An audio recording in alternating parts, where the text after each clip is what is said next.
All right, let's see. Top chat participants. Here we go. Okay. I'll give a couple minutes. I know that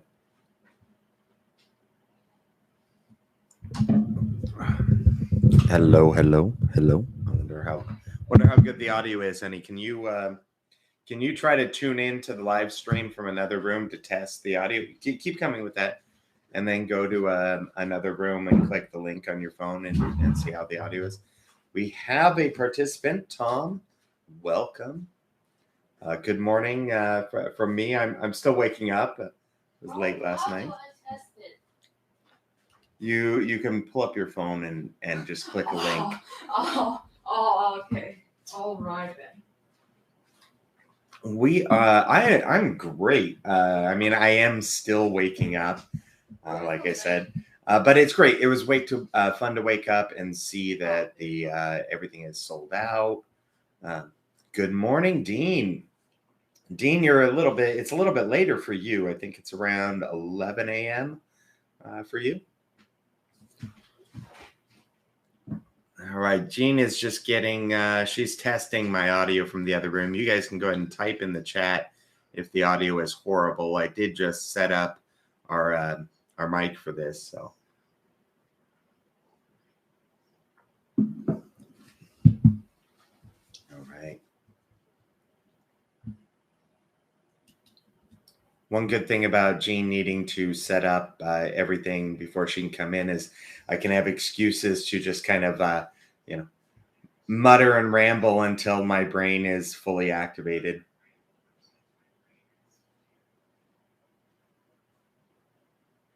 Oh, yeah. Our office is a total mess. This was last minute. I mean, we've been planning on doing videos and YouTube, podcasts and all that. And I always thought, okay, well, I'll get everything set up looking nice and all that. But then with the drop and the release and everything, I just said, I'm just going to do it. I'm just going to go live and tell everybody about it and what our plans are and what we want to do and how we see things. And oh, well, yeah, office is a bit of a mess.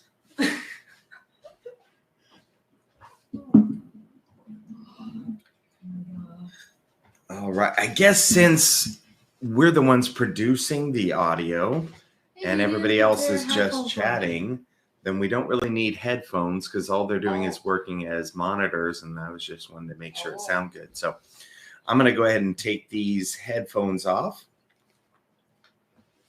And I'm going to get everything situated so you guys can see Time as well. They don't have to she doesn't want to get seen, but I think she should get seen. She's great. There we go. All right, so we have a bunch of questions. Let me pull those up on this monitor here. Holiday. Yeah. Holiday. Time went to sleep last night thinking that she would not be, that she'd miss the sellout. Yeah. I mean, it's hard to know what's going to happen. It's so close. It could happen anytime, literally. Right. So. Exactly. So, and I was happy if I don't have to be wake up by Jendo again. Like I was having that in my mind. Like, let's move this monitor a little bit.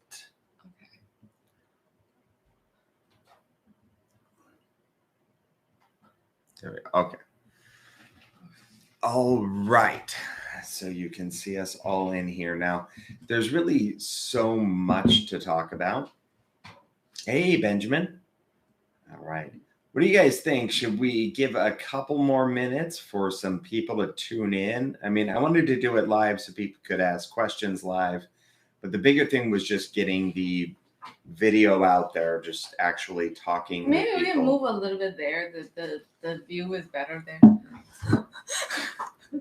I figured that you were trying to. I'm not going to let you hide. No, you need to be. You're a pain in the ass.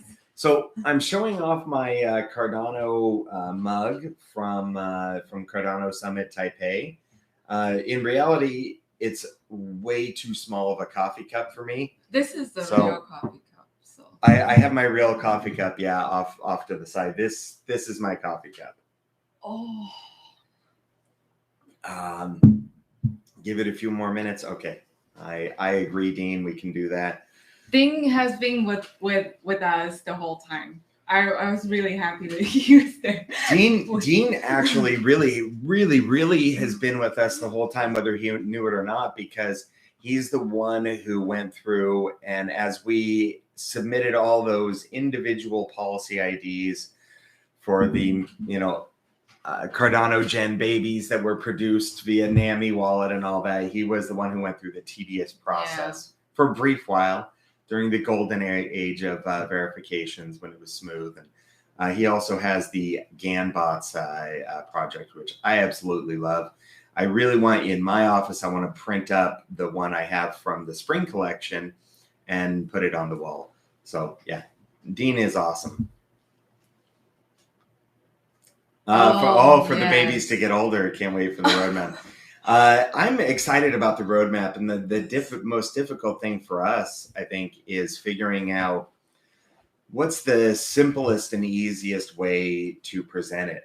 No, thank you, Dean. I learned a lot from you, and we appreciate that. Yeah, it really was. And you're not just being there for us with that, and you're being in the Discord. Sometimes I get nervous if people ask questions, because I am a second language speaker. So like if my answer sounds confusing, just forgive me. But I love hanging out with everyone, and then because of this drop, I actually it's kind of like forcing me to be there as well, because we have to take a shift, and that gave me the chance to be able to engage with everyone, and I really enjoyed that. And thank you everyone for this wonderful community. I really appreciate that. She's always a bit humble, a bit insecure. I forget that English is the second language for it's she's pretty awesome at it. Thank you. All right. Let's see. So we've got all our questions in here from everyone. So as Ricardo was mentioned about the roadmap, it's hard because we have the roadmap for the individual, projects, and there are individual projects, and there's certainly different teams for different projects. Mm-hmm. But the way I envision it is that Punk Baby House Party is not just one project. It's more of it's a brand. It's an umbrella organization. It's a vision for NFTs. Where we're trying to, I first got excited about NFTs in, I think, March or February of this year. And I saw them as a chance to empower artists. And that's, I'm a photographer. Taimei is the real photographer. She's, her degree is in photography. She taught me everything I know about photography. And that's where I met her in California when she was studying photography there. And so as artists, something that can empower artists instead of what largely goes on right now is a lot of real, exploitation of artists and a desire to consume art. Everybody wants to consume art. Nobody wants to go without art, but nobody wants to pay artists for their work. And so, I shouldn't say nobody, but a lot of people really just don't. They feel like there's only very few artists that actually made it there, and big majority of them are struggling. You mean in the world, right? Yeah, in the world, yes. Yeah. So I saw NFTs as a possibility for this, but I didn't know much about it, and so I started looking into things and how to do that and what's going on, and I learned that it's complicated in the NFT world. There's definitely a chance to empower artists, but there's also a lot of exploitation of artists that goes on in this space too. So it's not simple, and I shouldn't be too surprised by that. So a lot of our project is how do we help encourage this, the NFT market in general to be a place that can empower artists, and what needs to change, what needs to happen, and then also how can NFTs be challenged? Hey, hi Gary Broomba. So how can we challenge the NFT space? How can we push it? I mean, we see our name, Punk Baby House Party. It's very obviously inspired by Bored Ape Yacht Club, but it's inspired by it. It's not intended to be a copy of it. And you can see all these copy pasta 10Ks out there that's all that they are. They're like, oh, look at the Bored Apes. Let's see if we can do that. And we didn't want to do that. We wanted to be inspired by the community that BAYC built, that this sense of being part of something. And I think it's really cool what they did with the commercial licensing. Like you own an ape, you own the commercial license to it. Mm. You can do stuff with it. It was really cool. It was a neat little innovation. And so that's kind of what we got into it with. The idea behind is that, okay, how can we innovate this space? How can we help build a community? How can we help empower artists? How can we be a part of this? And that's the vision behind it. It wasn't just, oh, we've got an idea for this one project, so let's build this one project. It's always been intended to be more than one collection. So when you talk about the Pbhp project, I think that is bigger, and then we have collections within that project, within that larger goal. It's a collective project, collective brand. Sure, yeah, it's an ecosystem, I guess. Yeah. At least that's what we want it to be. That's what we're working to build it to be. And our first ones are our flagship, right? Representing us and what we're doing, and this diversity. I mean, I loved seeing all of the babies that were randomly generated with this, because so there's fun. there are some crazy babies out there. They're just nuts. And it's fun. It's awesome. It's really neat to look at. And our graphic designers are really just go wild. They did. I told them that it's okay. We can, let's have some wild stuff. There was a few things that I knew I wanted to see. I was like, okay, you guys got to give me a cyborg theme. Yeah. And what's interesting is they delivered on that. What I had in mind is actually the one that ended up being the fierce cyborg, which there's only 2 of those in the whole. I don't know if I'm happy about that or sad about that. It feels so complicated. Right. I wanted to be able to buy one on the secondary market, because I don't let myself mint, of course. What if I ended up with the super rare? That'd be shady. That's no good. So I want a fierce cyborg, but there's only 2. Yeah. I haven't been able to find them on the secondary, and I bet if they're there, they're listed for a lot of money. There was one in the last 2 that I really want. Oh yeah. I'm jealous of that. Yeah. I want to hunt for it. Yeah, so I don't know if I'll ever get a fierce cyborg, and that kind of makes me sad, because that was my special request for the artist was for that. Maybe when we developed it, I should have set it to be not quite so rare.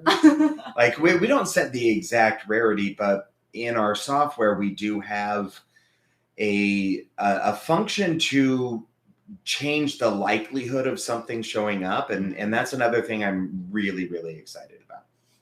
So anyway, so we've got these babies. We decided we want to do generational rarity. People who've been with us since early August, they saw us develop that.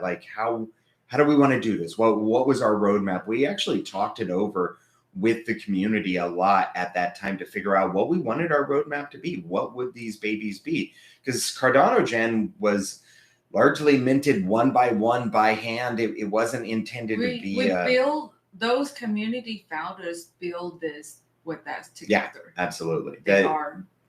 They created this, and so we came up with this generational rarity system and how it would be released so that there was, each generation had rarity, each later generation would be less rare, but then within that generation, there's also rarity levels. So you have very rare things in that generation. And when the algorithm of CNFT tools is applied, Cardano Gen will be very likely to be up at the top, almost certainly to be up at the top for that one. Shelley Gen, it won't be quite so like absolute. There will be some range. There will be other generations that have some babies in them that end up being higher, rarity rank. But in general, Shelley Gen will be towards the higher and so on and so forth. And to release this over an extended period of time and really grow and build the community with that and have that be our core NFT project. But at the same time, we're wanting to do more. We're wanting to innovate more. We came into this and we saw so many of the difficulties with the technical barriers to get into. Cardano in particular, actually, even though they're native assets, there's some more, there's more technical barriers in many ways on Cardano. If you look at creating, NFTs on Ethereum, there's a lot of really great tutorials out there, really great resources to where you can, do it for free. And, you can set up your OpenSea account and launch them that way. You can, release your smart contracts relatively easily. There's a lot there already. Love the Baby Yoda hat design. Super cute. Aw. I saw a Baby Yoda hat alien baby for like $199. It was great. Is 251 one of the angry cyborgs? I think it might be. I went and had to look through to find which two they were because I didn't know. I mean, we generated it. Adding royalties to it. So that's something we thought a lot about. The thing is, we released Cardano Gen when royalties weren't even a possibility. So we thought like, okay, what do we do? Later generations, should we do royalties? Where do we go with that?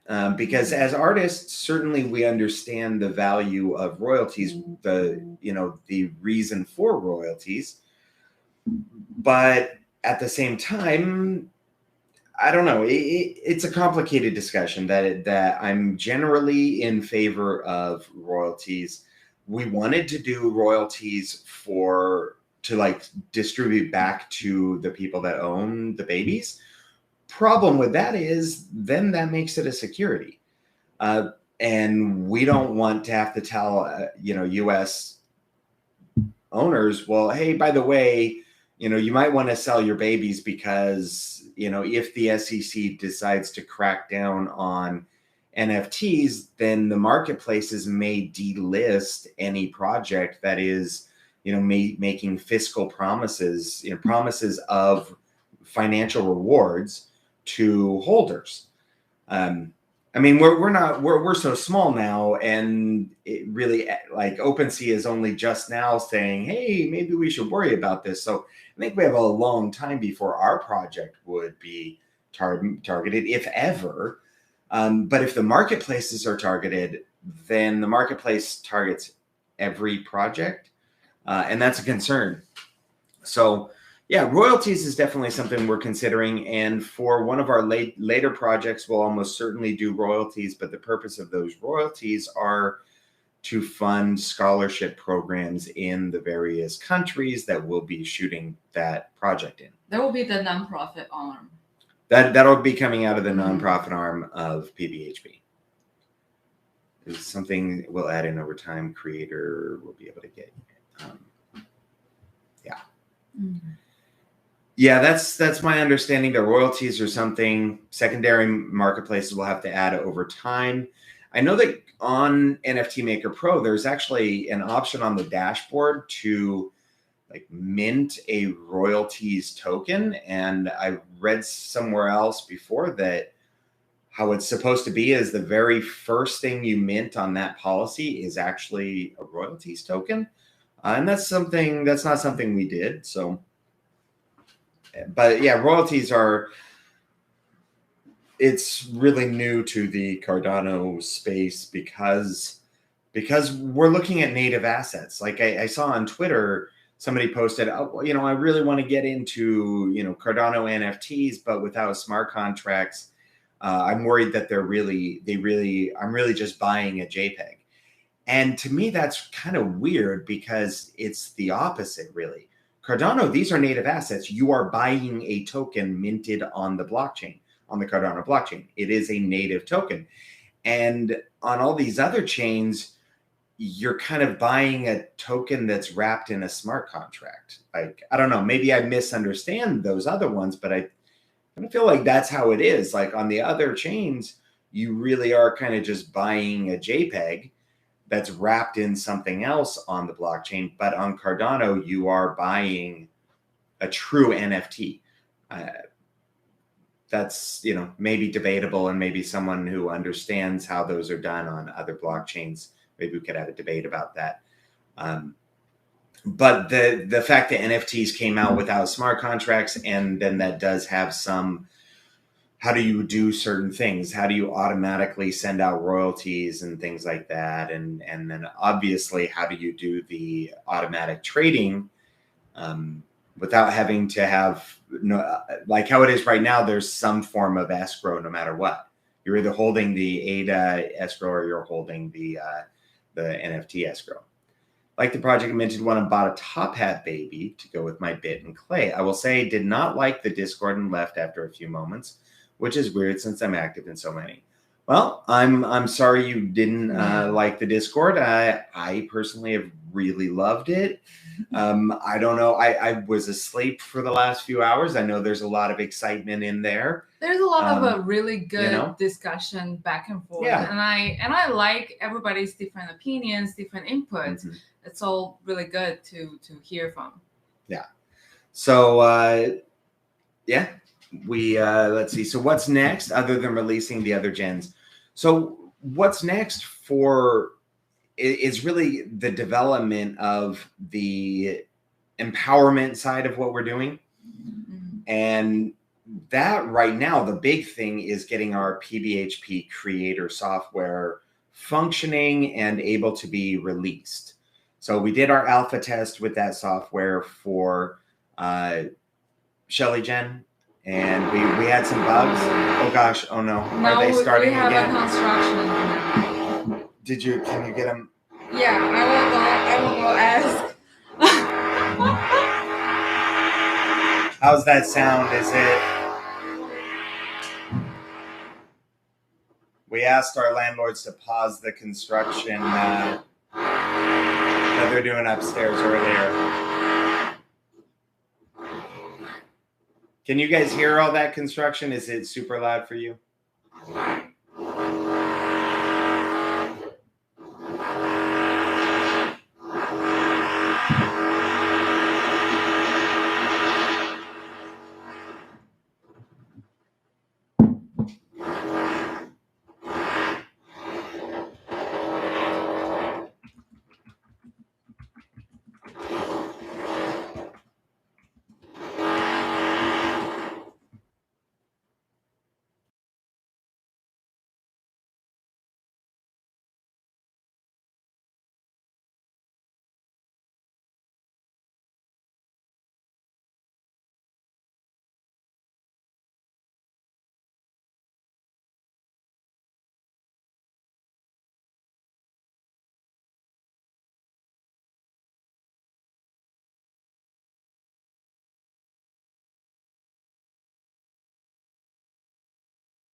Okay, all right. She got a hold of them. They're stopping it. I might have to. That is exactly my concerning. Yeah. I might have to try to make it quick. We actually have so much to talk about. It's really difficult, and I know people might not be interested in every little thing that we're doing. And certainly, ideally, it's a more structured presentation with, clickable links to the various stuff. I live by the L train in Chicago. I get that every 20 minutes. Nice. It's not, usually they're not doing construction here. We're really fortunate. Our landlords are amazing. We call them up there, Leo Baba and Leo Mama. They're actually, I think, the parents of our landlord. I don't know. We live on the second to top floor. They have the whole top floor. They're this really cute couple in their 80s who's, I don't know, probably more active than us. Yeah. They're crazy. They're learning new instruments every day. Playing golf in the house. Yeah, they've got a golf thing set up in the house. They, playing the piano, learning how to play the saxophone. They have a great house on the top floor, on the roof as well. Yeah, they're great. So they're cool. So anyway, I'll try to make it quick as far as what's next, other than the other gens. We're in Taiwan. I was born and raised in California, but I immigrated to Taiwan. I'm Taiwanese. Yep. I immigrated. She's Taiwanese. I joke when Taiwanese see me and call me an Adoa. I say, Wamshi Taiwan lang, washi Taiwan lang. Wamshi Adoa, washi Taiwan lang. Anyway, it just means, no, I'm not a big nose foreigner. I'm a Taiwanese. But I am a big nose foreigner. Because in Taiwanese, for us, you guys look exotic, and it's always a very you guys' nose is always very prominent. So as Taiwanese, we say using something to refer as a pointing nose. Yeah. So anyway, I immigrated here in mid 2019, and I love it in Taiwan. We'll talk a lot about it. We're going to be releasing a podcast. Yeah, Ghost Island, Ghost Chain podcast.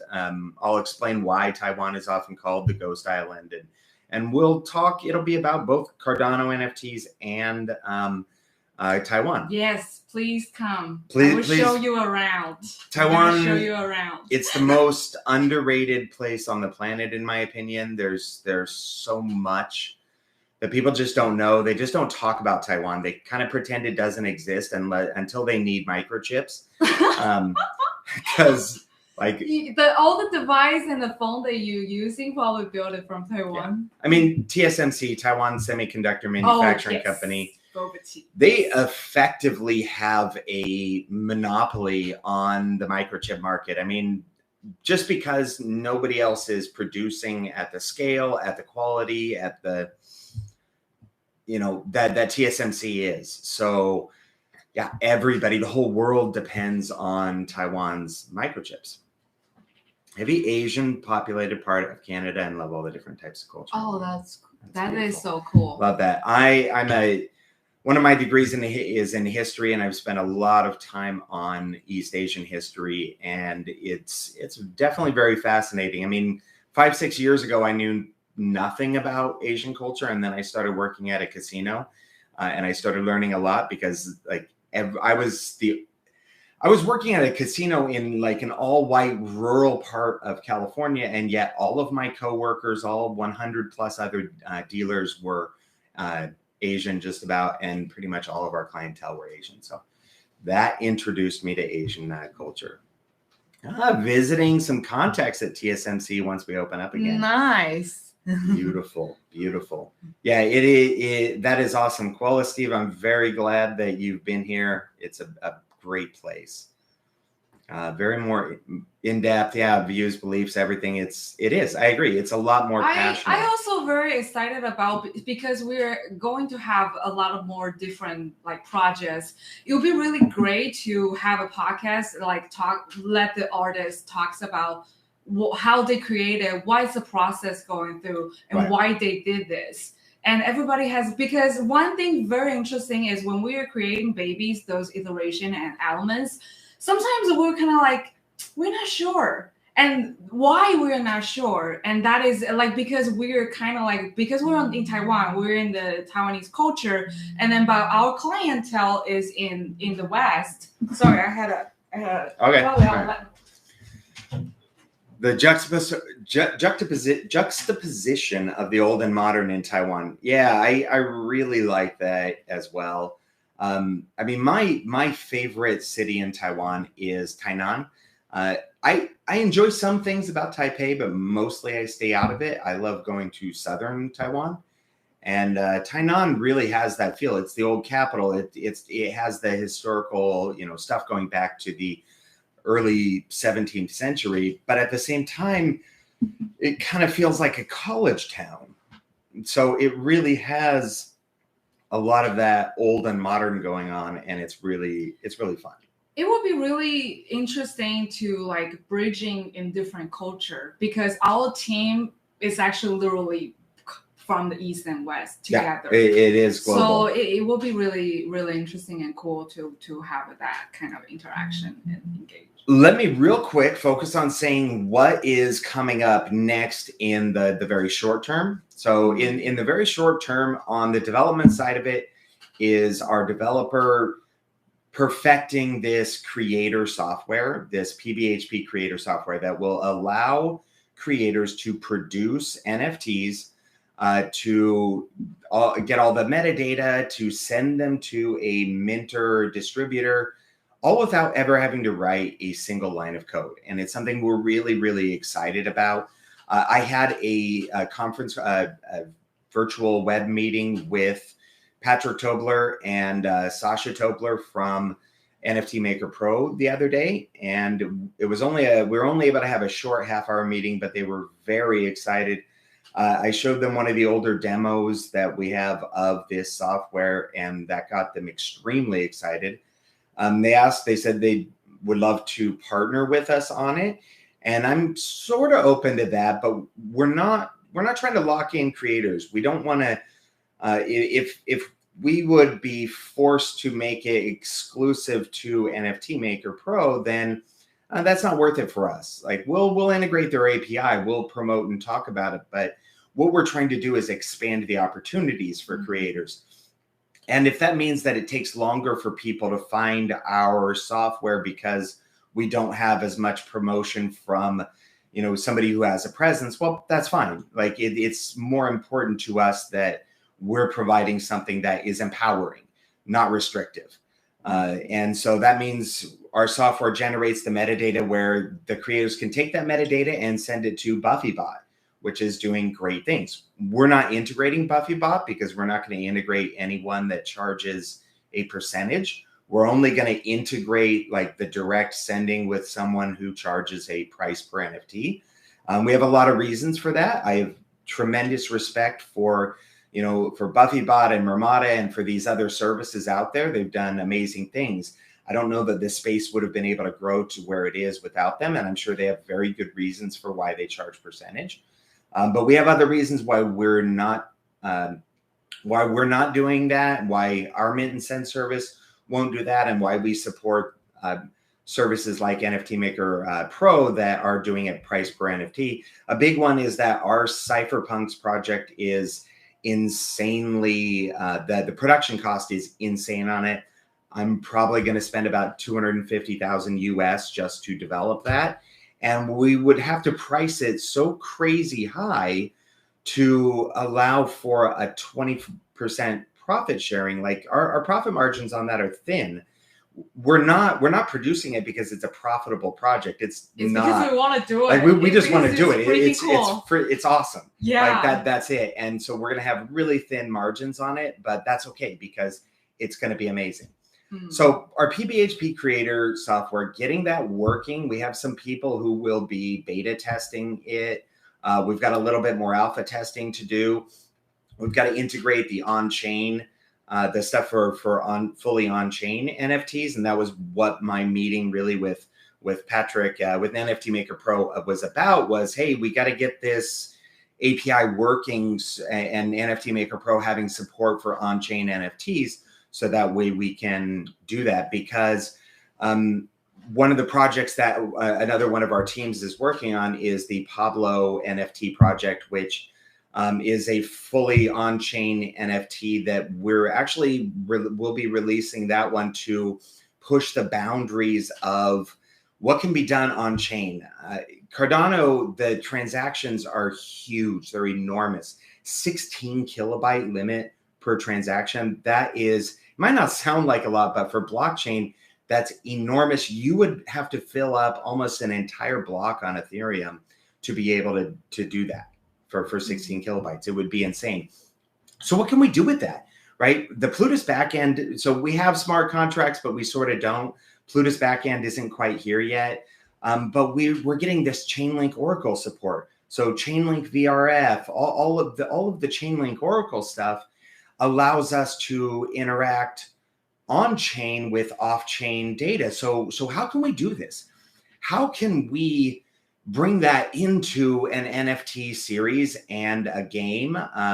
So when we introduced this at Cardano Summit Taipei, we rehearsed it ahead of time, and so we'll show you what we rehearsed. I pretend I have a mic in my hand.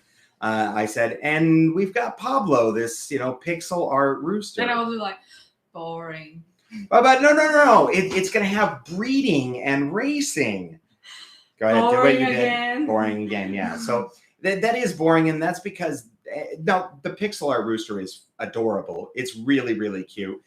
It's great on its own, and we do want to develop a game that is great, but we're not trying to go overly complex with that because that's not really the point of it. The point is to learn, innovate, explore what can be done on chain as much as possible, what can be done with smart contracts and Chainlink oracles and all of these things, and to fully document it so that other projects don't have to do that basic research.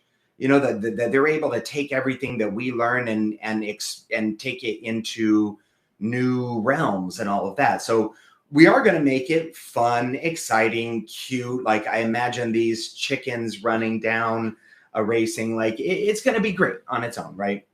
And people will be able to submit an entry fee and win. And so it is great on its own, even if it weren't just exploring this stuff. But the point of it really is that exploration. Like what is possible? That's why I say empower innovation. Anything we release, the point of it is to explore what can be done, what's possible with Pbhp babies. That's the custom babies. Mm-hmm. Everybody says that their community builds the NFT, and we're like, well, let's actually make it so the community does build the NFT. Let's have these custom babies so that people can do that. Thank you, Galgos. Thank you. Hi. Very happy. We love the Galgos. He reached out to me and gave me so much help very early on to help us understand what we were even doing. It was great. I really appreciate that. Now we get a chance to thank Galgos in person, like sort of.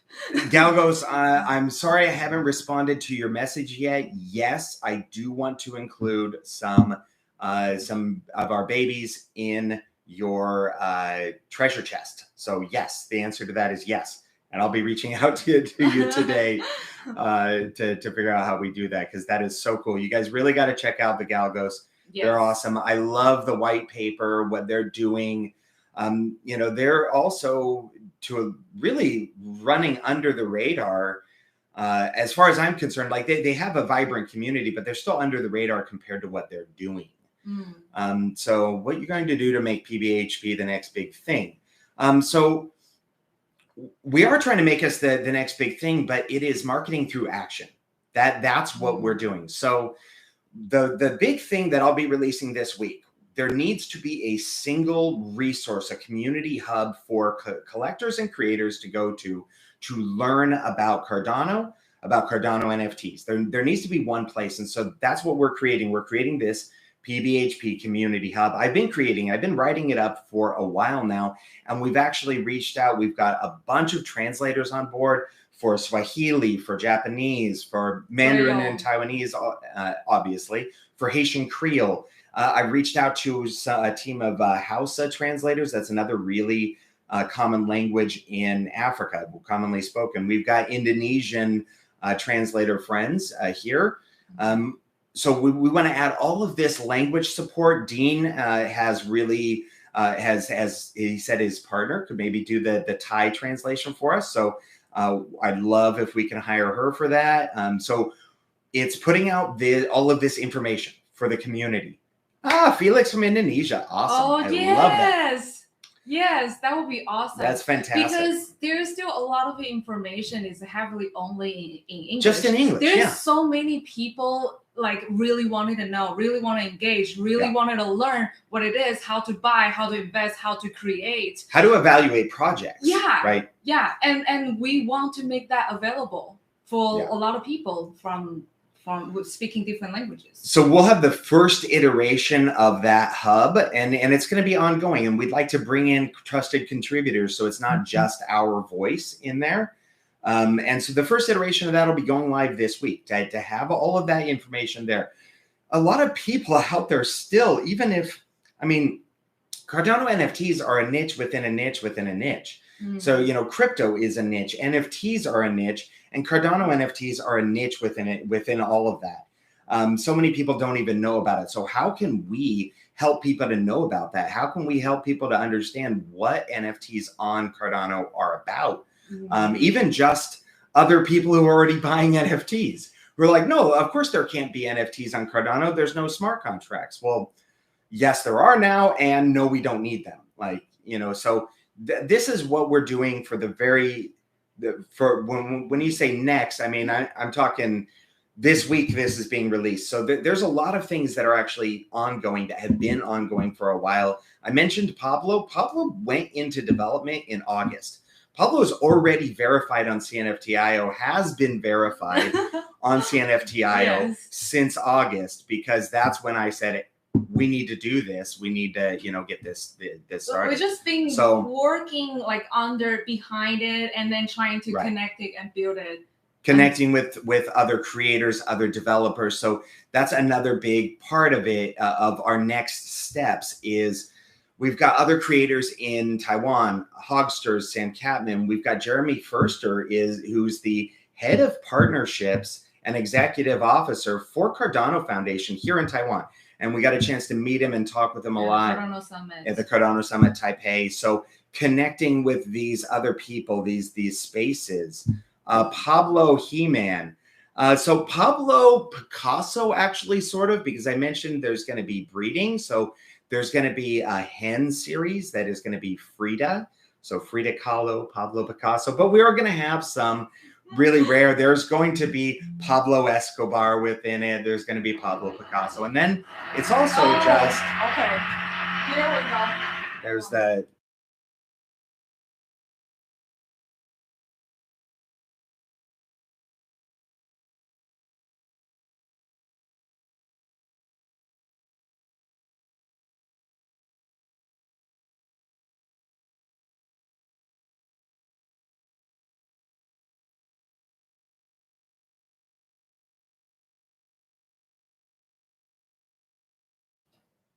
Maybe they stopped. Okay, I got to speed this up, and we'll schedule a bigger one, and we'll schedule more live streams, and then I'll also record a video.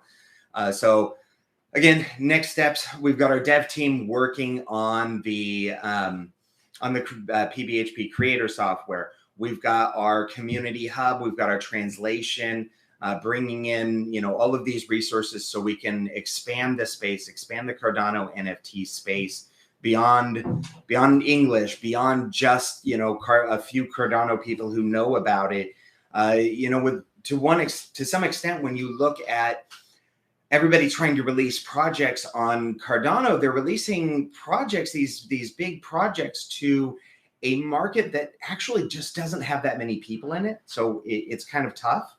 I mean, relatively speaking, it's just not that much. So how do we expand that? How do we grow that? How do we do that?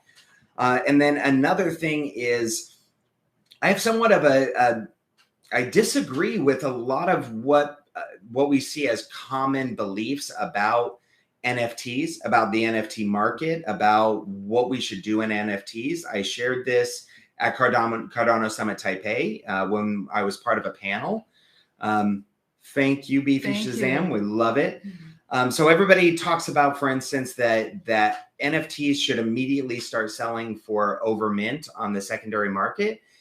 And I mean, certainly, I think everything that we've put into ours, I think that is maybe reasonable, and that's going to happen with some projects. But if everybody goes into NFTs with the assumption that you have all of these rarities and that the most common ones are going to be immediately selling for double mint, well, that's how you get the September bubble, CNFT bubble that we had, which caused so much difficulty with the minting. It caused a lot of FOMO. People think, well, wow, I can't lose. Like, I should just borrow as much money as I can, mint as many as I can, spend my rent money because I can't lose. Because after all, even the commons are going to be selling for double mint.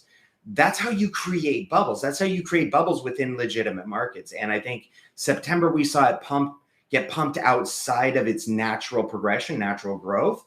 And then we saw it kind of pop as that money started to dry up, and people who'd spent their rent money, who'd minted with money that they couldn't afford to spend, and they needed to sell. And so it starts sucking on in, and then people are dropping their prices to try to get the sales. And then, and now it's really hurting small teams, you know. So right now it retracted. So right now, I think we're at the dip of a retraction following a bubble in September. And then you have all these people who came in thinking, well, a project has to sell out instantly for it to be a good project. And that's kind of nonsense. I honestly don't even like it when that happens. I loved minting crypto dinos where I had multiple days to mint these. I loved that experience when we came in. I don't want to see it mint out in 5 minutes. That what about sucks, people come in and then they just couldn't get one? They have to wait. It's disappointing. Yeah, it's really fun to be able to mint, to see that experience, to have some time to engage. People, you know, to see it drop. When I say drop, like you send your money and then you pull up pool.pm. And you're watching for it getting to mint to your wallet. Like, that's fun. Yeah. That's part of the experience of minting. And, you know, and then you have to pay 5x to enter. Yeah, absolutely. Yeah. And then it drops 4x. Yeah. Or you mint and you send 20 transactions hoping that one will go through and you're going to get a refund. Good night, Broomba. Thank you very much. Thank you. The worst part is the devs need to burn the rest of the NFT. Yeah. I mean, there's a lot of pressure on a lot of different people. People are like, oh, it has to sell out right away. If it doesn't, well, we better stop the mint. Otherwise, you know, it's not going to be worth anything. We got to burn all these. There's too much focus on the value comes from only limited supply, and it has to be limited supply and demand. You have to have both of it. You can actually go too far with limiting supply where you can't have enough volume. You can't have enough people involved. You can't have enough people owning the NFTs to really get enough excitement about it. So too few is not necessarily good for growing a project. That's but then also too many. It kind of makes sense. Like 10K makes sense in the size of the Ethereum market, but it's questionable in Cardano right now whether or not 10Ks are the right size, the right release for Cardano. Whales in whales are a bit different in NFTs than they are in fungible tokens. I think whales can be a really, really good thing. Maybe that's because I am a whale in several different projects. And so I like to think that I'm good for it. But, you know, we don't want to we're not trying to just drop everything right away. We're not trying to just, you know, flood the market. We buy a bunch to collect. We sell a few. So one of the good things about whales, I think, is that they're not trying to get 2x, 3x, 10x on every single NFT they mint. They'll sell some for a small profit, and that helps get the volume going, get the momentum, get people who miss the mint to be able to buy some for around mint or just a little bit above. So I think it can be a really good thing, as long as it's not you get a lot of people coming into the space. Some of the whales that come in, they're bots who, you know, I think that a lot of these bots, the flipping bots, they don't believe in NFTs at all. They don't even want to hold NFTs for very long at all. They just look at that when the norm is for everything to immediately start selling for over mint. I mean, if that's what you can expect, then from a fiscal standpoint, from a statistics standpoint, it's foolish to not try to mint as many as you can, right? But again, that creates bubbles, and then it pops, and then that hurts everyone, and it especially hurts small projects. So you see Clay Nation, which I love, they're doing great right now. Space Buds, they're doing great. They're pumping. You've got a few big ones that are doing really good, but then you've got all these great small projects that are doing awesome stuff, and they're getting ignored because I think a lot of people just don't know how to evaluate NFTs. They're so hurt from that September pump that they're like, well, I'm going to stay away from everything except for Clays and Buds and Unsigs, you know. Hey, Claudia, thank you very, very much. Should be viewed as a temporary store of value. So I think NFTs, I argue that NFTs are used as a store of value. Temporary, long-term, that depends on a lot of things. I think that it can be both depending on the project. What I see a problem with is a lot of these projects, they're so hype-driven that at best it's going to be temporary.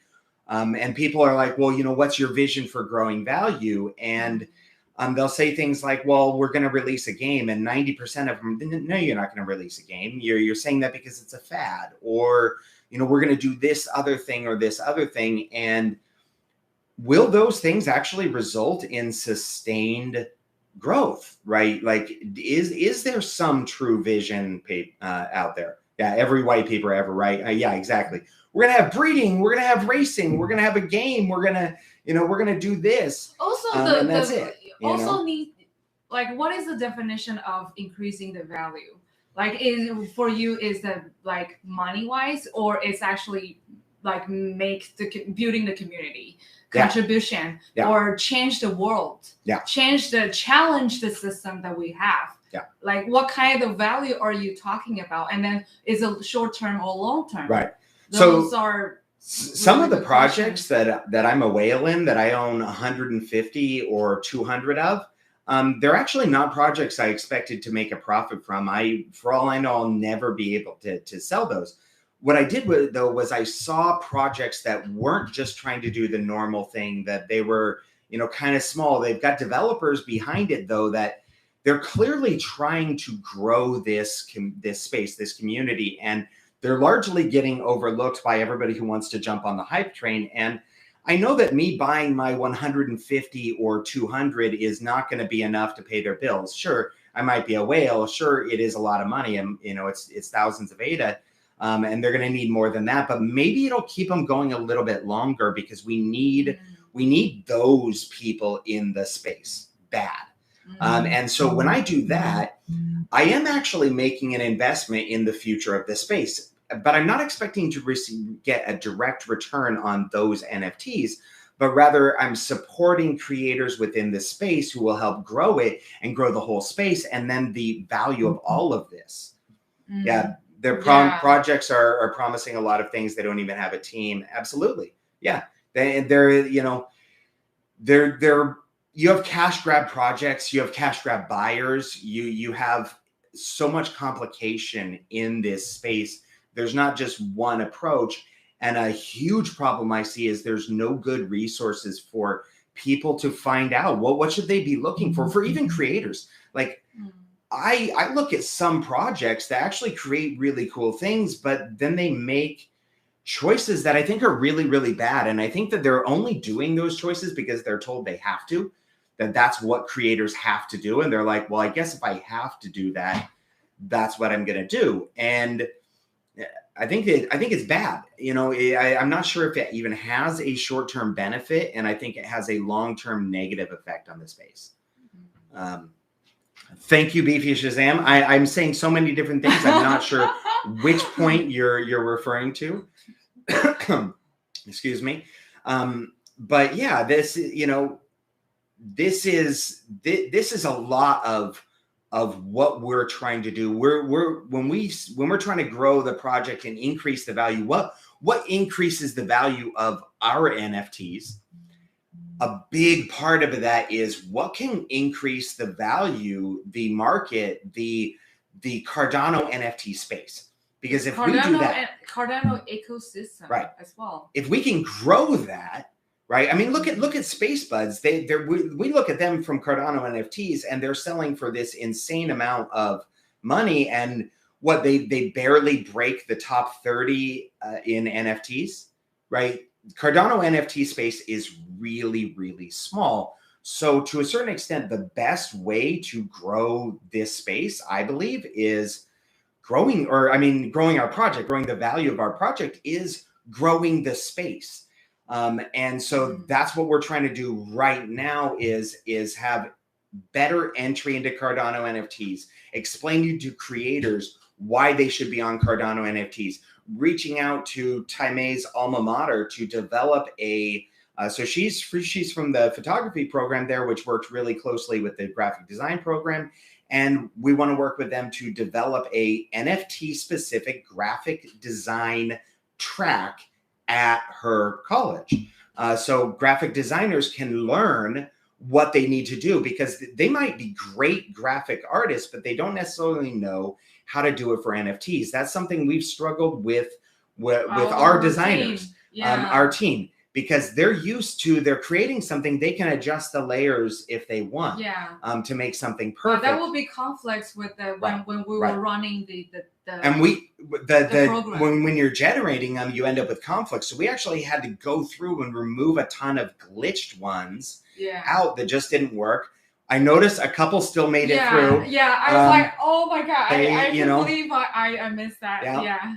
It's but we try to really emphasize with them, hey, like, you have to check. It's a battle. That is also it's a battle between the graphic designers and the program part, because graphic designer has a certain, like, they want to make sure the visual aesthetics. Right. They are really high end with that. And then so that's the programmers. They want to make sure everything is smooth. They're like, why can't you just change it for that one? Why can't you just change it? Yeah. And then the developer's like, well, no, I can't. I can't do it. I can't do it like that. Yeah, it's so how do we do a course for that, and then also how do we teach graphic artists what are the tokenomics? What are people looking for? Because the art is only one part of NFTs. It is more than that. Someone mentioned store of value earlier. I personally think that the growth of the NFT space is, to a large extent, a response to Bitcoin dominance and how Bitcoin so much influences the market, even though it really doesn't have much utility. Fantastic innovation, incredible innovation. But how much utility does it have? Not so much is what I would argue. Whereas a lot of other ones, Cardano has a lot. It's a hedge against BTC volatility. Exactly. Talk to every NFT trader, and most of them, what they'll say that they love the most about coming into NFTs is they no longer look at the market. They no longer look at the prices. It doesn't matter anymore. I haven't looked. I rarely look at the price of ADA. BTC doing it actually. Actually, the first NFTs were in 2014 on Bitcoin. So yes, you can have Bitcoin NFTs, but again, the nature of that, it was a brand new innovation, and you're never going to get it. Like, there's always going to be innovations on top of innovation. So I'm just not sure that the Bitcoin blockchain is the right place for that. I actually think that Cardano, the way that it's structured with the native assets, I can't see anything better for NFTs. Yeah, Bitcoin going down, most of altcoins going down. And it doesn't matter how much utility those have. Judy Mosier, everybody say hi to my mom. She is, that is Judy Mosier. She has been a big supporter. Yes. Thank you very much, Ann Johnson. Thank you. This is why we're wanting to do this community hub, to have all this, and then to bring in other people, because there's people who disagree with me, and have some great points. They have some great points on the other side of it. Yes, I'm a Cardano Kiwi whale. I have 200 Kiwis. I love them. And I bought them not because I thought I could, make money on them, but because I love the Cardano Kiwi, the developer behind it. He's on the Artifact dev team. Everything that he's doing, I see that as a long-term project in the space, and I wanted to support that. So they're, I have quite a few of them listed, but on the market, but I have them listed at higher amounts, and I'm just wanting to collect some from these projects that are, I think, really healthy for the market. And so I buy a ton of them. Monkey Ada, I own a ton of those as well, for the same reason. Regarding the NFT space in general, just looking at ETH NFTs, you can see quality of art and functionality is far ahead of what we see. So for some Ethereum NFTs, you definitely see that. It's just really hard to find, like, find the good, like, because there's so much projects. So to a certain extent, I agree on Ethereum. There are ones that have higher quality of art and better functionality because there's a lot more. Percentage-wise, though, I would say Ethereum is far behind Cardano. That most of what you see getting released on Ethereum are pump and dump hype trains that are going to die, and they're short-term. And you see a handful that are pushing NFTs forward, that have that high quality of art, that because of the robust, smart contracts that have been around for a long time, you have, some of that more functionality. And I think that that's great. And I don't think we have a high number on Cardano, but I think percentage-wise, we're doing better for the most part. I think September was a bad month. That was part of the bubble, and you saw a lot of what would normally have been released on Ethereum get released on Cardano instead, because they're like, oh, hey, this is actually a space we have to spend less money on our social media manipulation BS hype in order to get attention. We can spend a fraction of the money we have to spend buying followers for Ethereum to buy followers on Cardano. And so they came over and they pumped up and helped create the bubble. There were a lot of things that create the bubble. It's not just one thing. And so we left Ethereum precisely because we felt that the dominant approach, what was getting released on there was low quality pump and dump scams, and that there were a few high quality things, but it wasn't a space that we saw to empower artists. It's just that the market is so overwhelming by so many projects that you just can't find. The buyers and projects cannot really find each other. It's so hard. Yeah, we switched over from Ethereum. We've first released on Ethereum in late July. And then right away I started evaluating it. So I ran a nonprofit for a lot of years teaching. Later, Dean, thanks for joining in. We'll definitely chat more. Appreciate it. Thank you very much. So I have a background in teaching people how to avoid scams, how to peace out, how to spot red flags, all of these things. I did that for about 8 years. The nonprofit was focused on science and critical thinking. Look at Rarible, yeah. So, how do you spot these red flags is what I taught. How do you spot scams? How do you spot questionable things? And when we came into the Ethereum space, that's what I saw immediately was all of these red flags. And so I immediately started looking for, well, okay, if this is not our space, then where do we go? Where do we go for this? And I found out about Cardano and I started looking into it, and right away, it was it's kind of cliche at this point, but it's true. It was the community, the Cardano NFT community, that convinced us to switch over, that persuaded us. Oh no, they're gonna start it again. They're desperate to get. So we shouldn't stop the construction workers from doing too much. Yeah, we'll have more chances to talk it's about. already an hour. We're already rambling an hour. Okay. Lots more to answer. Thank you, guys. I didn't even get switched over to the Discord to the questions that were there. We will need to do more we'll do more. We'll work it up, but I do think guys. we got to close the live out now. Community, we love you guys. Thank you for being with us. Thank you so much. We'll chat more in Discord. Yeah. Let me write up these things. We got a lot more to say we will about see you guys very soon. Yeah. Like very quick, you guys will tired of him. I'll have a lot more videos. All we covered was the next move for like the next week. That's pretty much it. We've got a lot more. Yeah. So yeah. Thank you, everyone. Thank you. Bye. Bye-bye. Bye-bye. Okay.